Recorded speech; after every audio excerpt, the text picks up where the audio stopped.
voluntary blacks, and downtown whites. The majority of Americans are multicultural, and more of us than you'd think are multiracial. German and Hawaiian, Irish and Italian and Chinese, Colombian and Japanese, Kenyan and Swedish and Dutch, all the rich spectrum of the American melting pot.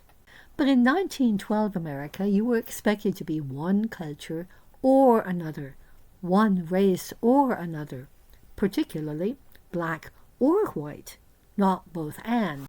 Americans dealt with the situation in various ways. In Georgia, you could get yourself declared white by law.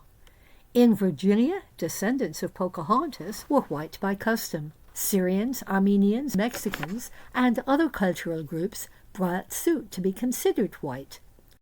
And by 1912, about 25,000 black Americans a year were self-legislating and self-declaring themselves white.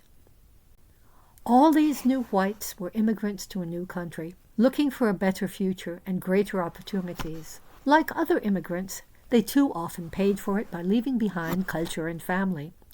James Weldon Johnson's great American novel, Autobiography of an Ex-Colored Man, written in 1912, shows what that felt like in one man's experience. Some black people who looked white chose to identify as black. They were voluntary blacks. It wasn't easy. They attracted unearned benefits because of colorism, but they were also resented, persecuted, pitied, attacked, even killed. They were lightning rods for prejudice.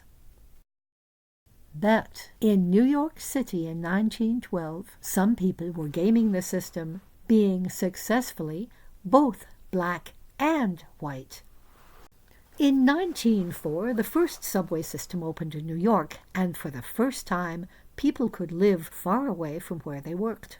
A black church bought land uptown in Harlem, and a black neighborhood began to emerge there. The good jobs were downtown, reserved for whites. Real, self-defined, black life was uptown, but there was the subway between. The subway was the new Underground Railroad. Down the IRT line every morning, thousands of people came to Midtown. They worked at good jobs, ate at Midtown restaurants, elbow to elbow with everyone else, shopped at Midtown stores where they could try on clothes. At the end of the day, these new commuters got off at 106th Street or 125th Street and went back to their families, their friends, and their children. They were downtown whites. Of course, even that wasn't perfect. In my book, Crimes and Survivors, there are two friends, a white woman and a black woman, who are being forced to choose between races. On their choices depend their family's welfare, their happiness, even their lives, and they can only choose one, or they think they can. How can they survive?